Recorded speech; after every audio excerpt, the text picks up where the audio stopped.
Apa sesungguhnya keberatan yang paling utama umat Kristiani sehingga tidak menerima Muhammad dan meyakini Muhammad sebagai nabi sebagaimana Yesus dan Musa alaihi wassalatu wassalam.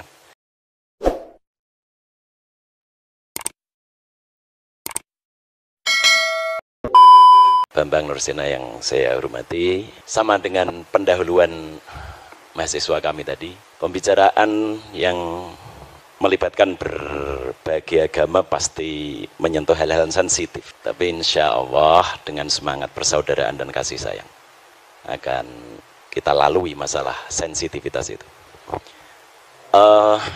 Injil Barnabas itu kan ditolak oleh komunitas Kristen. Saya ingin bertanya sebetulnya bagian mana yang menjadikan Injil Barnabas itu harus ditolak. Kalau kesalahan-kesalahan data kecil itu saya kira juga terjadi di dalam Injil-Injil yang lain. Misalnya when down padahal seharusnya when up misalnya. Saya kira itu kesalahan kecil yang tidak harus berimplikasi kepada satu stigma heretik. Mohon maaf, apakah mungkin penolakan terhadap Injil Barnabas itu sebetulnya karena ada indikasi yang menunjukkan Muhammad yang akan datang setelah Yesus. Kalau tadi disebut the admirable, itu mungkin istilah yang baru muncul di abad-abad pertengahan gitu ya. Tapi saya pernah membaca juga bahwa dengan makna yang sama tetapi dengan menggunakan kata Yunani, Muhammad itu juga disebutkan gitu, dalam Farekrida atau apa saya lupa itu. Apakah benar asumsi saya itu? Yang kedua, apa sesungguhnya keberatan yang paling utama umat Kristiani sehingga tidak menerima Muhammad dan meyakini Muhammad sebagai nabi sebagaimana Yesus dan Musa alaihi wassalatu wassalam. Dan yang ketiga, terakhir, bagaimanakah sikap saudara-saudara Kristiani terhadap para hermeneut yang pada umumnya berangkat dari gereja tetapi kemudian tampak sekali usaha mereka untuk membuat Bible diterima oleh modernitas.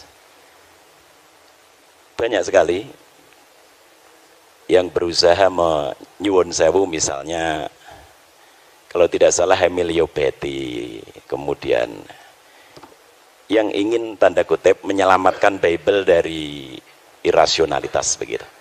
Dan ini dari kalangan gereja sendiri. Misalnya banyak hal-hal yang mereka anggap mitologis sekali yang tidak mungkin bisa diterima oleh nalar modern. Sehingga harus ada upaya demitologisasi misalnya terhadap Bible itu. Nah, bagaimana? Apakah pandangan-pandangan para hermeneut yang kritis tersebut juga menjadi mainstream di dalam dalam pikiran para penganut Kristiani? Saya kira itu, mohon maaf. Terima kasih. Untuk penanya yang ketiga, Assalamualaikum warahmatullahi wabarakatuh. Nama saya Bambang, tapi bukan Nursena, Pak. Jadi kalau kebetulan namanya sama, saya jadi jurusan ilmu Al-Quran dan Tafsir. Mungkin sudah ratusan bahkan puluhan bahkan ratusan kali saya mengikuti apa yang disampaikan oleh Pak Bambang, karena memang saya sudah sering mengikuti apa yang disampaikan oleh Pak Bambang sekitar 2 tahun lebih. Jelas yang saya tahu Pak Bambang ini adalah orang yang pernah belajar di Timur Tengah, apakah itu di Syria dan sebagainya, dan ia pertama kali yang mengenalkan tentang kekristenan ortodok di Indonesia. Pertanyaan saya begini Pak Bambang, apakah tadi sudah disampaikan, apa belum? Mohon maaf karena saya tadi agak telat, jadi baru beberapa menit yang lalu saya datang, mohon maaf. Jadi misalkan nanti tadi sudah disampaikan dengan rinci, ya mungkin bisa diulangi lagi karena saya baru datang. Tentang problematika Injil Barnabas ini. Jadi sesuatu sebagaimana yang disampaikan oleh Pak Dosen Agus tadi, bahwa ini ditolak karena apakah satu, bahwa apakah memang penolakan ini berdasarkan bahwa di dalamnya ada nubuat-nubuat tentang Muhammad. Yang kedua, tentu bahwa sahabat-sahabat dari atau teman-teman dari Kekristen menolak tentu berdasarkan siapa sebenarnya penulis ini. Tadi saya sudah ke teman-teman yang mungkin mendengarkan, dia mengatakan kata Pak Bambang pendeta siapa itu. Nah, begini Pak, ya, tentang yang menulis Injil Barnabas ini sendiri, saya mendapatkan beberapa jawaban yang mohon maaf berbeda. Bahkan itu mohon maaf dari teman-teman Kristen itu sendiri. Pernah saya tanyakan ini siapa sebenarnya penulis Injil Barnabas, kenapa ini ditolak? Dia mengatakan bahwa yang menulis ini ada yang mengatakan salah seorang warga yang berkedudukan di Austria. Kemudian ada yang mengatakan bahwa ini ditulis oleh Mustafa de Arande, salah seorang Muslim yang ada di Spanyol. Pertanyaan saya, siapa sebenarnya penulis Injil Barnabas ini? Menurut Pak Bambang Nursena, dan tentu dengan didukung dengan bukti-bukti sejarah maupun bukti-bukti secara tertulis. Baik, Assalamualaikum warahmatullahi wabarakatuh. Iya, terima kasih. Yang pertama, bagaimana tentang adanya kontradiksi? Sebetulnya begini, kalau kitab itu munculnya kira-kira ratusan tahun, kontradiksi yang dipahami oleh orang modern itu harus didefinisikan ulang apa. Kalau Anda tidak usah ngomong 1500 tahun lah. Zaman Pangeran Diponegoro dengan sekarang aja kan alam tanggalannya beda, hitungan waktunya beda. Coba kira-kira kalau kita membaca tulisan dari zaman Majapahit. Ini satu contoh, ini belum lama, ini baru ratusan tahun.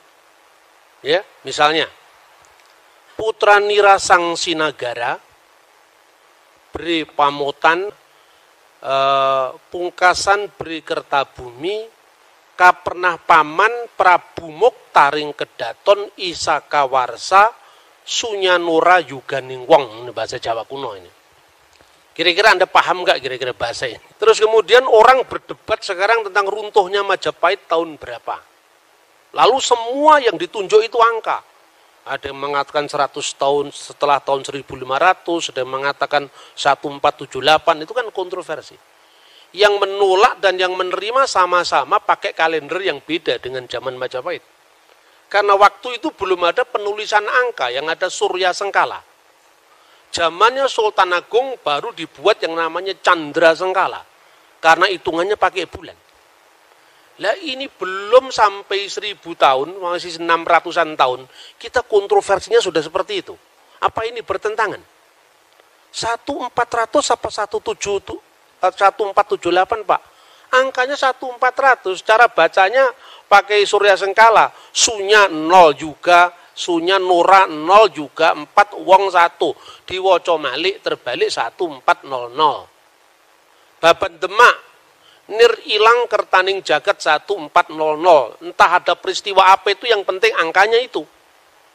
Sejarah nasional membikin angka 1478, itu awal pudarnya Majapahit. Karena apa? Karena sudah tidak ada pembaca yang ngerti hitungan zaman Majapahit. Kalender zamannya Yesus itu beda dengan kalender zamannya Paus Gregorius. Kira-kira kalau kita membaca Alkitab Tawarik dan Kitab Raja-Raja, itu lebih kuno lagi dari setelah pembuangan Babel. Sebelum pembuangan Babel itu tahun 600 sebelum Masehi. Nah, belum lagi tentang apa? Beda-bedanya pertama sistem kalender. Kedua, zaman Nabi Musa, itu kan ditulis kira-kira tahun 1300-an sekian.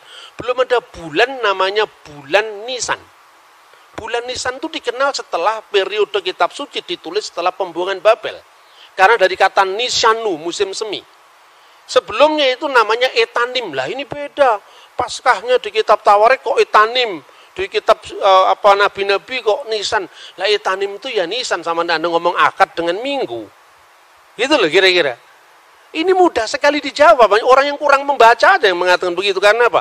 Kitab suci yang ditulis ribuan tahun yang lalu dipahami menurut logika zaman sekarang. Saya berikan contoh, jangankan kitab suci. Zaman kerajaan Sriwijaya aja beda kok. Belum lagi kompleksitas perjanjian baru. Karena di perjanjian baru, ketika gereja ada di Yerusalem, kalendernya pakai kalender Ibrani. Ketika gereja melangkah ke Antioquia, mulailah muncul gereja ortodoks Syria. Ke Mesir, mulai Koptik muncul. Kalendernya apa? Beda-beda lagi.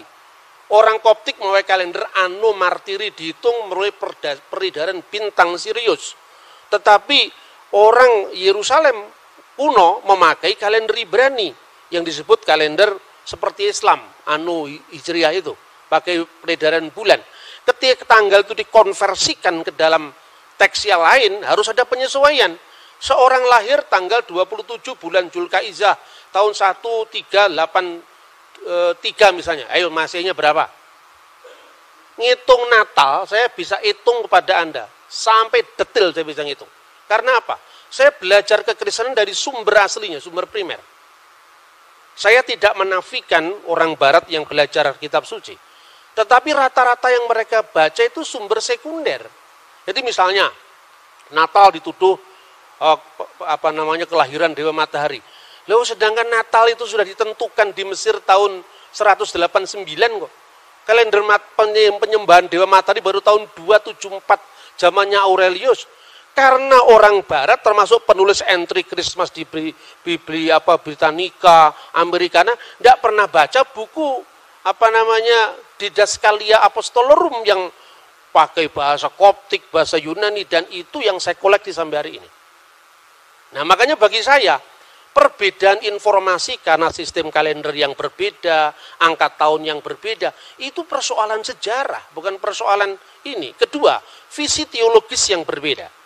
Masing-masing penulis itu punya latar belakang yang mewarnai tulisannya. Karena di dalam pandangan Yahudi Kristen, yang namanya wahyu itu bukan sesuatu yang turun dari langit. Tetapi wahyu itu menyejarah. Taurat bicara dalam bahasa manusia, kata misalnya orang Yahudi. Kristen juga demikian. Setelah aku menyelidiki dengan seksama segala peristiwa yang terjadi di antara kita, dari saksi mata dan pelayan firman misalnya. Artinya di situ ada riset. Nah, sekarang ini definisi tentang wahyu aja kita belum sama kok. Kita mau menilai agama orang dari perspektif kita, itu loh kira-kira. Nah, itu satu. Kedua, kenapa Injil Barnabas itu ditolak? Pertama, bukan karena isinya Muhammad atau tidak menerjemahkan aja orang Kristen kok. Islam kan tinggal enaknya sudah diterjemahkan. Kan jarang yang ngerti bahasa Itali. Yang ngerti bahasa Itali kan pastor-pastor Katolik. Sudah diterjemahkan tinggal baca. Kalau orang Kristen punya niat jahat, nggak perlu dong diterjemahkan. Ngapain diterjemahkan? Itu merugikan kita. Tapi karena semangat keilmuan kita terjemahkan. Sampai penerjemahnya di dalam bahasa Arab pun juga orang Kristen Koptik. Namanya adalah Khalil Sa'adah. Tetapi demi keilmuan dia memberikan contoh bahwa memang dalam konteks perjanjian baru itu misalnya ada persoalan-persoalan angka tahun, misalnya Yesus lahir zaman Kirenius atau tidak. Tetapi bangunan dasar seluruhnya betul ditemukan prasasti tentang kata iterum, bahwa dia yang kedua kali bertakhta. Tetapi soal Injil Barnabas ini parah sekali karena memang abad 16 dari abad pertama. Jadi bukan persoalan ada Muhammad atau ada tidak ada Muhammad, bukan, tapi karena semangat keilmuan. Lah memang Injil abad 16 masa mau dipakai? Sedangkan peristiwanya abad pertama. Sekarang gini, Anda percaya nggak proklamasi 17 Agustus tahun 1945? Percaya dari mana? Dokumennya ada, Pak. Koran-koran dari zaman Jepang, Suara Asia, Arsip Nasional memang ada. Kemudian kira-kira ratusan tahun kemudian, orang mengatakan, loh kenapa informasi saya nggak diterima? Lah yang jelas kamu datang tiba-tiba dan punya nilai sejarah, bagaimana mau diterima? Nah, soal admirable, itu bukan soal begitu. Karena di dalam naskah kuno manapun, sekarang ini terlalu mudah, saudara-saudara. Ada teman-teman yang mengartikan Parakletos itu dengan Periklitos yang terpuji, admirable. Tidak ada naskah manapun yang eksis dari 5.780 naskah. Semuanya berbunyi sama. Hode Parakletos tu penefma tu agion hupemsei, dan seterusnya. Seorang penghibur yaitu Roh Kudus, dan penghibur ini dalam bahasa Yunani Parakletos. Parakletos ini ditulis dengan huruf alfa, tidak ada huruf lain. Sebab kalau bahasa Ibrani kan seperti bahasa Arab, ya ada jitir. Bahasa Arab itu kan dibentuk dari 3 huruf ya, bahasa Ibrani namanya sores. Misalnya salum dari shin, lamit, mim, sama dengan bahasa salam. Nah, kemudian di situ ada menjadi kata kerja baru, kata benda baru. Itu tergantung bagaimana pemakaiannya. Salam, muslim, taslim, itu kan satu akar kata. Tapi kalau bahasa Yunani nggak bisa. Parakletos ya parakletos, periklitos ya periklitos. Karena apa? Seperti bahasa Indonesia, cowek nggak bisa dibaca cuek. Nggak bisa dibaca cowok, ya cewek. Karena itu memang struktur bahasanya berbeda itu. Lah naskah kuno itu melestarikan kata parakletos itu dari kitab Ratapan. Kitab Ratapan menerjemahkan parakletos dari menahem. Menahemma dalam bahasa Aram. Nah, kata menahem ini untuk apa? Sang penolong, sang pembela. Makanya dalam bahasa Yunani modern, advokat itu parakletos. Yesuslah parakletos. Di mana disebutkan? 1 Yohanes pasal 2 ayat 1. Kalau kamu berdosa, ada pembela antara kita dan Allah, ada parakletos, yaitu Yesus Kristus yang adil. Roh Kudus disebut alon parakleton. Parakletos yang lain, tapi kata alon itu menunjukkan satu dan berhubungan. Sementara kata uteros itu lain bertentangan. Misalnya, lo yihye Elohim akhirim alfanai. Jangan ada Elohim lain, ilah-ilah lain di hadapan hadiratku. Misalnya, di Kalok 10 perintah Allah. Itu disebut theoi uteroi, ilah-ilah yang lain. Odeis theos uteros. Jangan ada ilah yang lain. Uteros itu lain bertentangan. Tapi alos atau alon itu yang lain tapi dalam hubungan.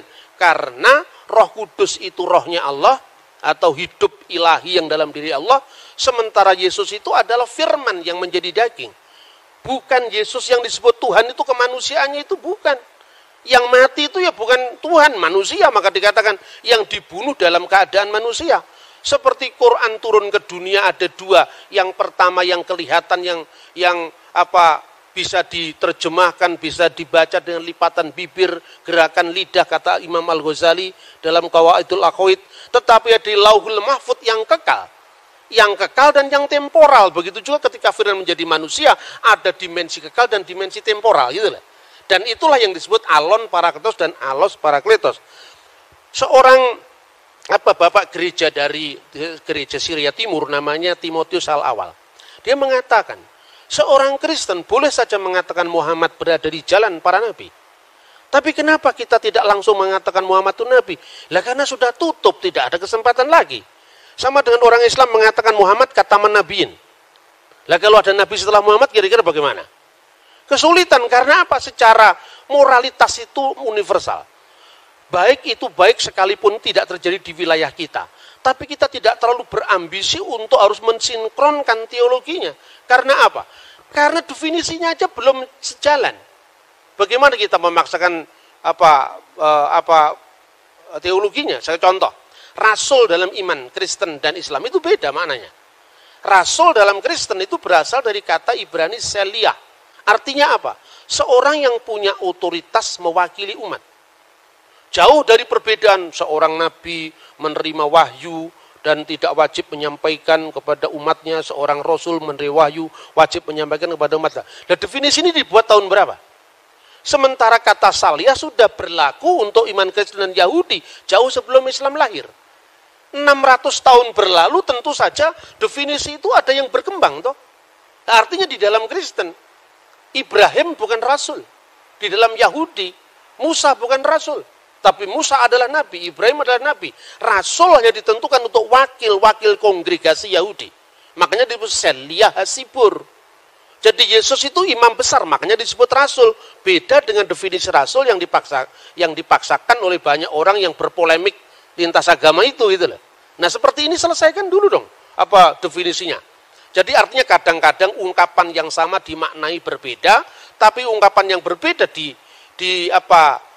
ide iman yang beda diungkapkan dalam bahasa yang sama gitu loh misalnya. Kemudian keberatan apa? Tidak ada keberatan kalau memang itu teksnya memenuhi syarat, kan tidak memenuhi syarat. Memang teksnya ya sekarang ini loh. Ada problematik perjanjian baru ya.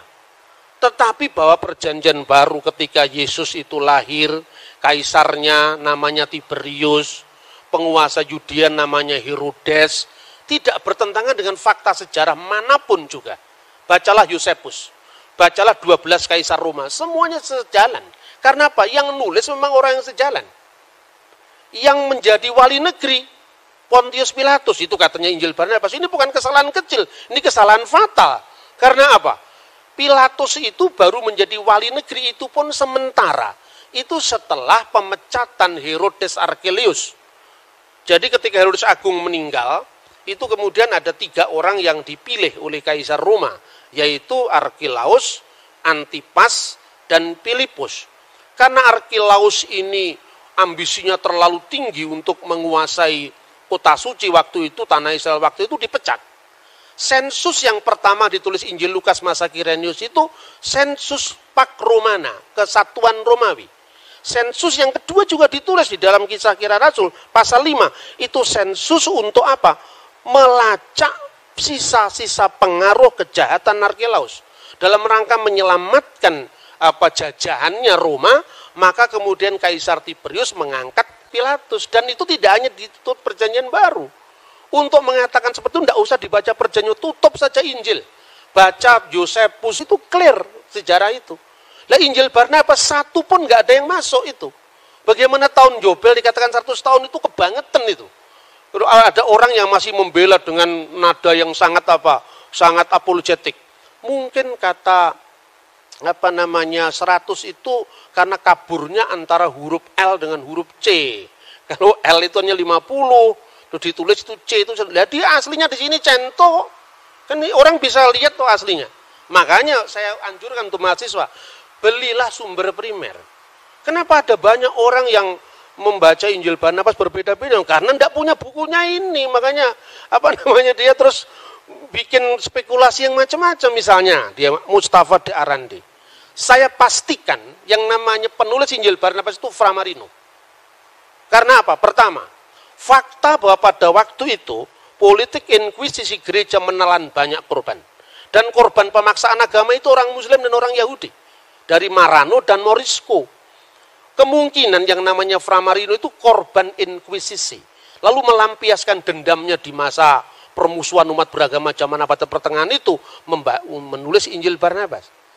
Cuman karena dia belajar sejarahnya tidak komplit, makanya terlalu bersemangat nulis Injil sampai 222 pasal.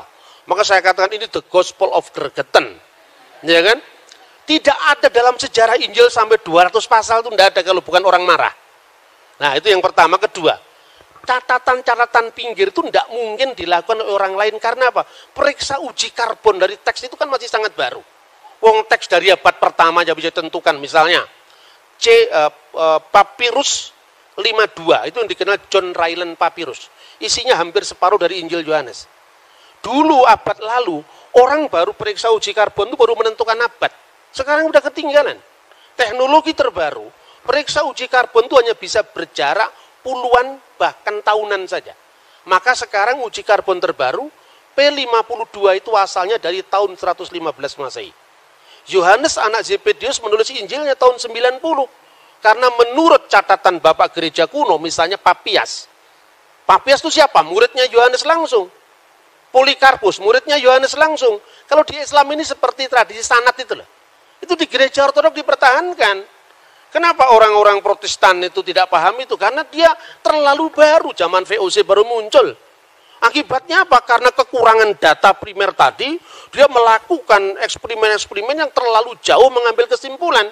Misalnya Natal, perayaan Dewa Matahari, itu baru dipersoalkan tahun berapa? Tahun 1700 sekian itu, zamannya Paul Ernest Jablonski. Terus kemudian diikuti oleh orang Katolik dan dibenedikkan. Karena apa? Mentalitas orang Katolik itu minder sama Protestan. Nah itu loh kira-kira. Itu bisa dilacak dengan sumber-sumber primer langsung. Kemudian bagaimana sikap saudara Kristen terhadap para seket gereja yang mengatakan bahwa ternyata Bible tidak tahan dengan teks-teks modern itu, suara abad lalu itu. Sekarang udah ketinggalan kereta. Sekarang kenapa saya bilang begitu? Sekarang gini, jujur saja lah. Penemuan arkeologi itu dari mana awalnya? Dari gereja. Penemuan arkeologi Timur Tengah itu diawali dari namanya Rosetta Stone.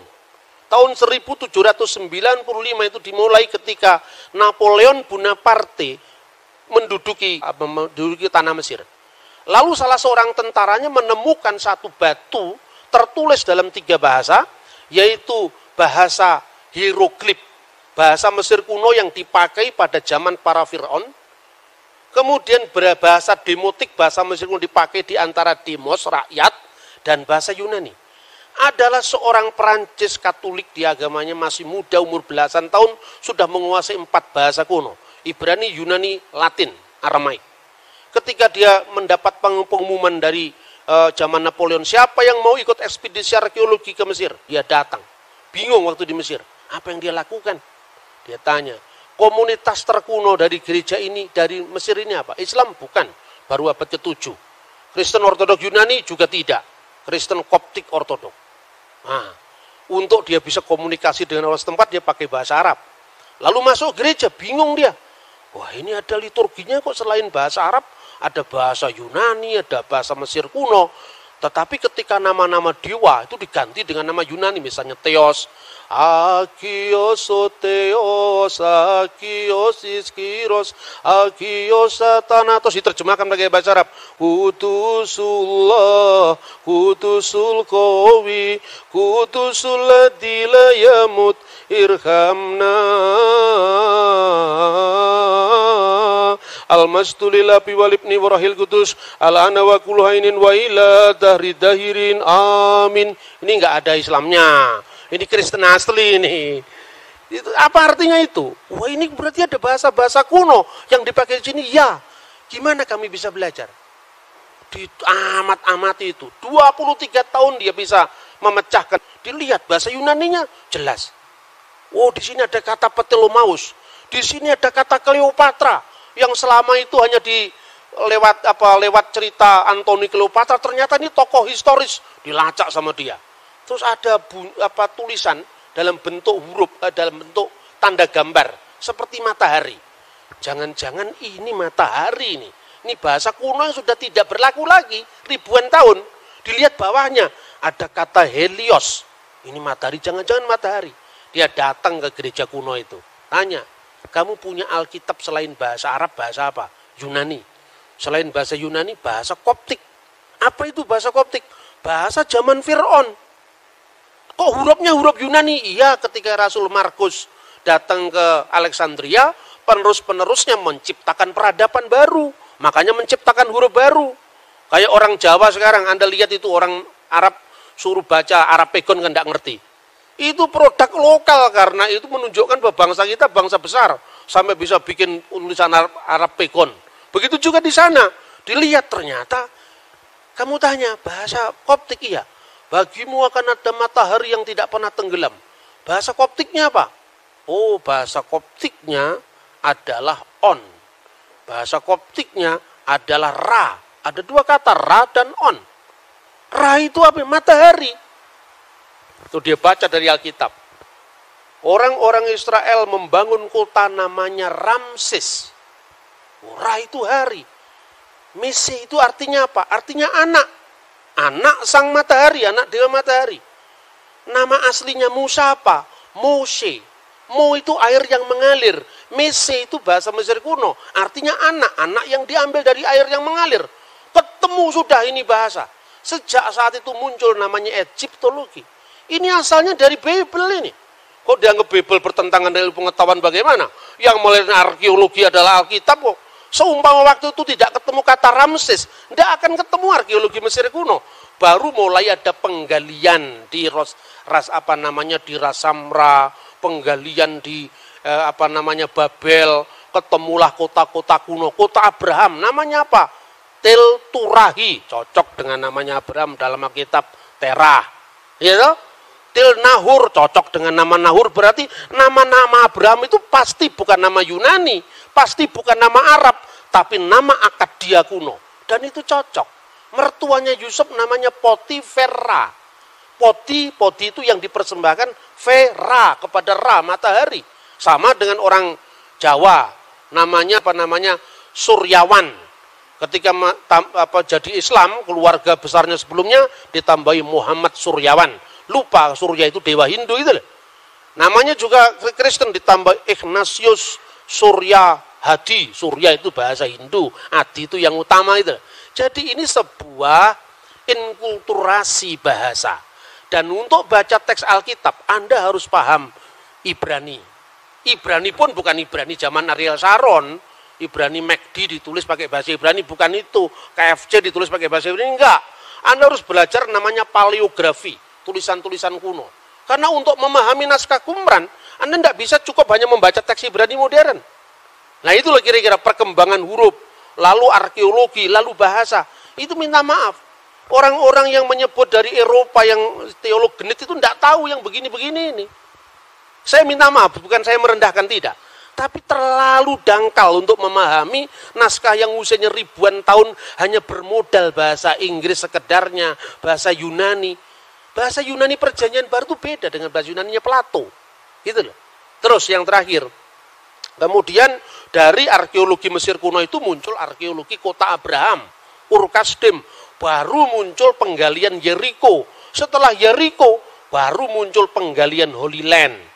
Pada saat para teolog yang meragukan bahwa teks-teks itu hanya bersifat simbolik, itu muncul sebelum era penemuan arkeologi. Satu contoh misalnya, seorang meragukan apakah dalam Perjanjian Baru ada ungkapan 5 serambi dalam kolam Siloam. Mana tidak pernah ada arkeologi yang membuktikan ada 5 serambi. Lalu dia tafsirkan, oh kalau gitu itu hanya sifatnya alegoris, 5 serambi itu 5 Torat Musa. Jadi itu nggak bisa dipahami secara literal. Tahun 1961 ketika buku ini terbit, pada saat yang sama timnya Marshall itu menemukan memang benar dalam penggalian kolam Siloam ada 5 serambi. Dan itu terbit pada saat yang sama ketika buku itu dipakai sampai hari ini. Makanya belajar teologi aja nggak cukup. Harus belajar arkeologi juga. Arkeologi Borobudur Anda pelajari yang baru abad ke-8. Masa arkeologi Mesir kuno dari tahun 3000 tahun yang lalu tidak kita pelajari, padahal itu ketika kita ngomong dalam Al-Quran, dalam Injil tentang Fir'aun. Fir'aun itu bukan nama orang. Fir'aun itu paraoh artinya. Itu tiang besar. Dan di mana itu sebutan paraoh itu mulai? Setelah generasi Old Kingdom. Ketika kerajaan Israel, kerajaan Mesir kuno pindah dari Giza menuju ke Luxor dan sebagainya. Baru Anda lihat sendiri ke sana. Saya beberapa teman dari Al-Azhar itu saya anjurkan, kamu kalau mau tahu sejarah Mesir, jangan hanya baca Perjanjian Baru, karena Perjanjian Baru kan baru muncul abad pertama. Jangan baca hanya Quran yang muncul abad ke-7. Kamu baca langsung itu, temuan-temuan arkeologi itu. Nah, sebagai seorang ilmuwan, ketika Anda belajar arkeologi itu, tutup dulu kitabmu, Bibelmu. Supaya apa? Supaya kita bisa netral, jangan kita dipenjara karena teks. Karena teks itu membimbing kita, oke lah kalau secara hidayah silahkan. Tapi kalau secara ilmu pengetahuan, masa kita bisa mengkritisi teksnya orang, teksnya kita sendiri kita protek, kan tidak fair itu gitu loh. Nah, oleh karena itu, saya menyatakan tentang pentingnya gereja ortodok itu di mana? Karena gereja ortodok itu saksi hidup dari semua data-data arkeologi itu. Coba Anda mau belajar bahasa Yunani. Pembawa gereja ortodok pertama itu bukan saya, tapi Romo Daniel. Nah, kemudian generasi setelah Romo Daniel itu kan menekankan aspek tentang liturgi gereja, sejarah gereja. Saya tidak bisa hanya begitu. Karena apa? Ketika saya masuk dalam salah satu gereja ortodok saja, berarti saya menutup akses informasi saya untuk ortodok yang lain. Makanya saya memperkenalkan kajian Syriak, kajian Koptik dalam konteks ini. Anda mau tahu bahasanya Yesus? Sampai sekarang Alkitab Pesita masih ada, bahasa Suryani. Dipakai tidak hanya sebagai bahasa liturgi, tapi bahasa sehari-hari. Di Maklula, Saidnaya di Syria. Anda mau pakai bahasanya Pontius Pilatus, bahasa abad pertama, masih dipakai teks suci Perjanjian Baru. Anda mau cari bahasanya Nabi Musa, masih dipakai dalam kitab Taurat. Anda mau cari bahasanya Fir'aun, jejak-jejaknya dijumpai dalam kitab Ibrani. Misalnya, nama Asnat itu kekasih Nait. Nait itu dewa kuno zamannya Yusuf. Yusuf ketika menjadi Perdana Menteri, nama Yusuf itu kan nama Ibrani, Yosef. Ketika di Mesir mendapatkan nama baru. Apa itu? Safnah Paneah. Di situ kunci hidup. hidup, makanya agnaton, aton yang hidup. Nah ini nggak cukup hanya bisa ditelaah dari bahasa Arab yang terlalu baru untuk itu. Tidak cukup diambil dari bahasa Yunani, perjanjian baru yang konteksnya terlalu jauh. Harus diambil dari teks langsung yang melestarikan bahasa Koptik.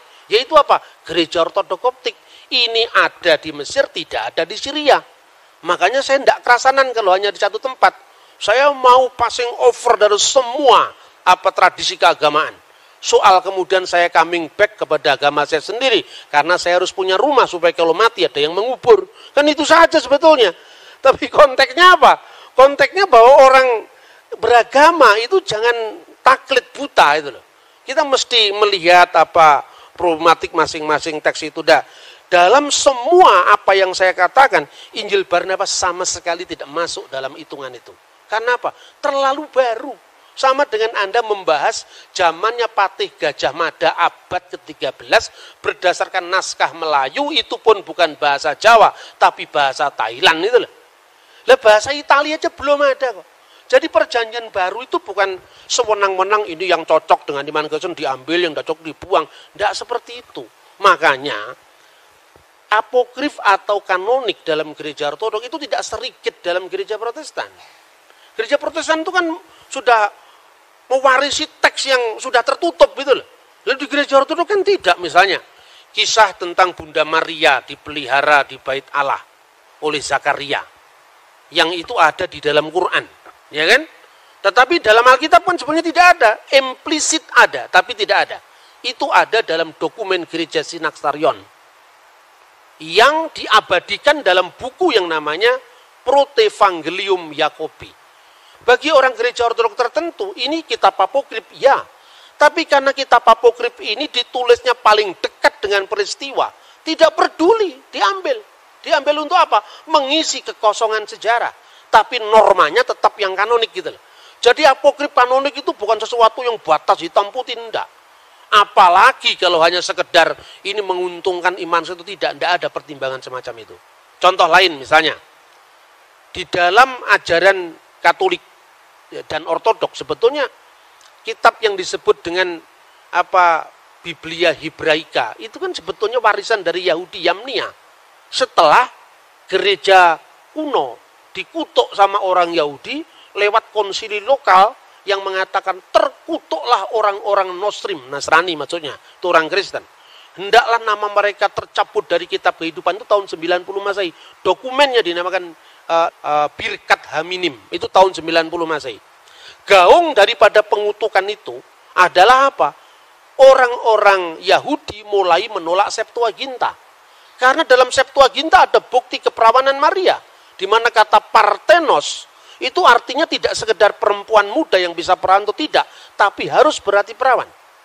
Nah, kemudian karena gaung penolakan itu, orang-orang Yahudi menolak teks-teks yang disebut Septuaginta tadi. Tetapi penolakan orang Yahudi terhadap Septuaginta itu juga tidak sedikit gereja modern. Buktinya apa? Yesus memperingati perayaan yang namanya penahbisan Bait Allah. Itu diambil dari buku Makabe, 1-2 Makabe, yang dipakai oleh gereja Katolik dan gereja Ortodok. Gitu loh. Jadi karena begini, dalam iman Kristen firman itu tidak menjadi kitab dalam pengertian harafiah. Tapi firman itu turun dalam sosok manusia Yesus yang adalah peristiwa. Maka Injil bagi iman Kristen adalah peristiwa kabar baik, bukan kitab yang turun dari langit. Dalam sejarah, dalam ilmu agama-agama, ini harus jujur dihormati. Kenapa Timotius awal tidak keberatan mengatakan Muhammad berada di jalan para nabi?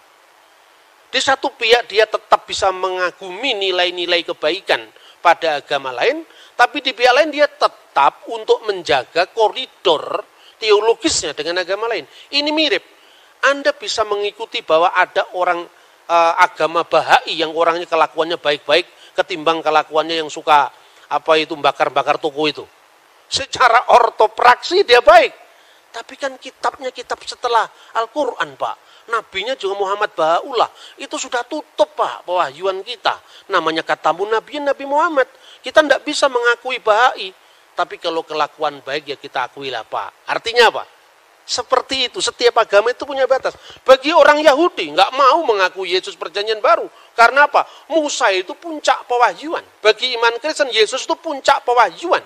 Artinya, tidak relevan lagi untuk tuntutan imannya. Tetapi tidak untuk tuntutan etikanya, moralnya, hubungan. Karena iman itu tidak hanya, kebenaran tidak hanya dibatasi dengan ortodoksia, kebenaran iman, tapi juga kebenaran berperilaku dan kebenaran penyembahan.